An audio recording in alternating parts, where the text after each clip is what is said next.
as coisas dizendo e era bom. Deus cria o homem e diz, não apenas é bom, é muito bom. Porque tudo o que Deus faz é bom. Salvar a sua vida da escravidão do pecado para Deus foi muito bom. Te libertar das cadeias que te oprimiam também para Deus foi muito bom.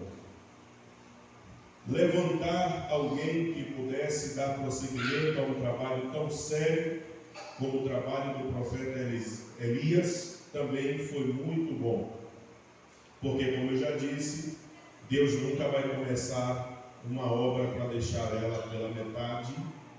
Deus nunca vai deixar se acabar aquilo que Ele investiu, empreendeu com tanto cuidado e com todo carinho.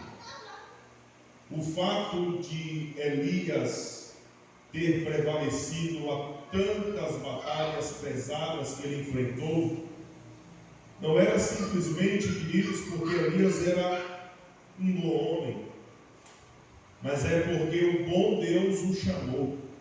E quando Deus chama, Deus garante. Olhe para trás, irmãos, e veja quantas batalhas você já enfrentou até aqui. Quantos desafios você já enfrentou? Quantas noites você já chorou? Quantas situações complexas que você até achou que não ia conseguir superar? Olha você aqui. Sabe por quê? Porque quando Deus chama, Deus garante. Então o trabalho do profeta Elias não ia ficar por terra, de maneira que Deus então fez questão de convocar o profeta Eliseu, usado pelo próprio profeta Elias, para dizer que ele seria o seu sucessor. E quando o profeta Elias é elevado aos céus, Eliseu, com toda a audácia, com toda a ousadia e ao mesmo tempo confiança, ele segue a sua trajetória, o seu caminho em direção à vontade de Deus. Tudo que Eliseu tinha de Elias, que representava para ele um impulso para seguir o seu ministério, eram apenas duas coisas. Primeiro, o exemplo de um homem de Deus com caráter. A segunda era uma lembrança física, material, era uma capa. Com esta mesma capa, o profeta Eliseu, com muita fúria, bateu sobre as águas do rio e perguntou: aonde está o Deus de Elias?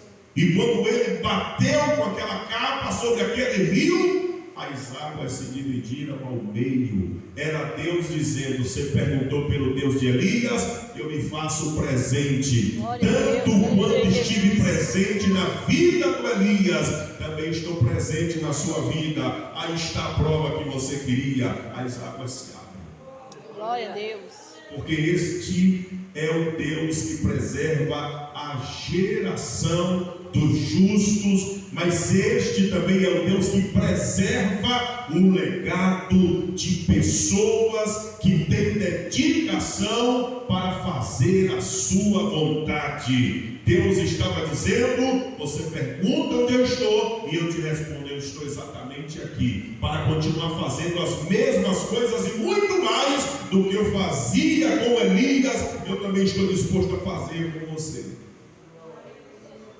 Chegando ao capítulo 4, depois de algumas maravilhas que foram manifestadas por intermédio do ministério de Eliseu, ele volta para Gilgal. O cenário da época estava ainda marcado pela fome, a mesma fome que fez Deus realizar alguns milagres para provar ao seu profeta que quando ele chama alguém de fome ele não morre, de sede ele não morre, porque o nome desse Deus é o Deus da providência, é o Deus da provisão, é o Deus que quando abre ninguém fecha, mas que quando fecha ninguém abre, é o Deus que endurece o coração de Faraó para que a sua glória seja manifestada dentro do terreno do paganismo que era o Egito. É esse mesmo Deus que separou Abraão no capítulo 12 de Gênesis. É esse mesmo Deus que deu a Abraão direito de ser pai já velho. É esse mesmo Deus que honrou os passos de Abraão. É este mesmo Deus que gravou o nome de Abraão na galeria dos heróis da fé. É o mesmo Deus que estava dizendo para Eliseu: eu fui com Abraão, eu fui com Isaac, eu fui com Jacó, eu fui com Elias, eu também estou contigo. Glória a Deus.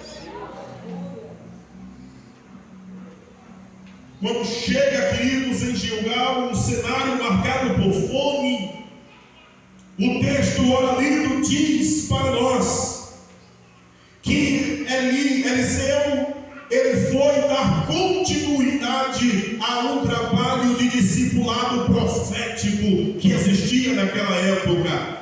É a chamada as escolas de profetas ou as escolas proféticas.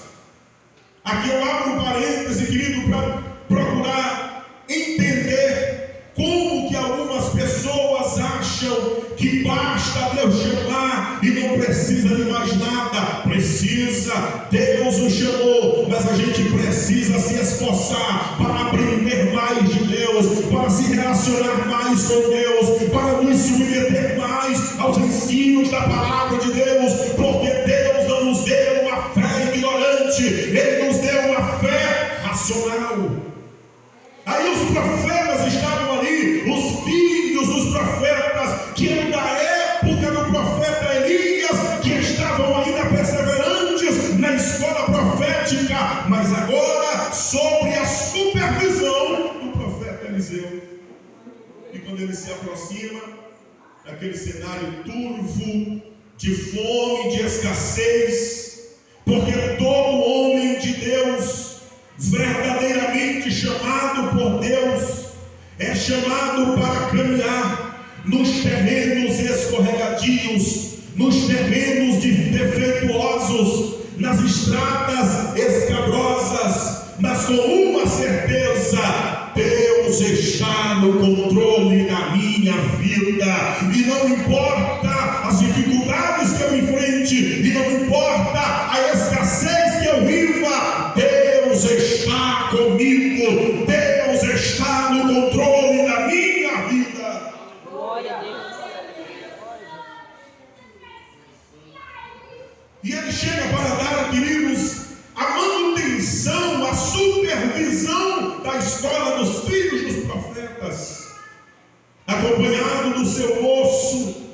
Quando o profeta Eliseu chega, acontece ali aquilo que o diácono Eleni leu mais cedo neste culto, uma espécie de reverência, de reconhecimento à autoridade espiritual que representava o profeta Eliseu. E o texto bíblico no versículo 38 diz que os filhos dos profetas então ali estavam assentados na presença de Eliseu. Aleluia. Isso é uma espécie de reverência, é uma espécie de reconhecimento de que chegou o mestre e que agora eu me assento para aprender com ele, agora eu me calo para ouvir ele, agora eu abro meu coração para me permitir crescer um pouco mais com aqueles que Deus elevou acima da minha estatura de maturidade e de conhecimento da palavra e do próprio Deus da palavra. Eles então se assentaram na presença do profeta e então começaram a ouvir, a prestar atenção do que o profeta Eliseu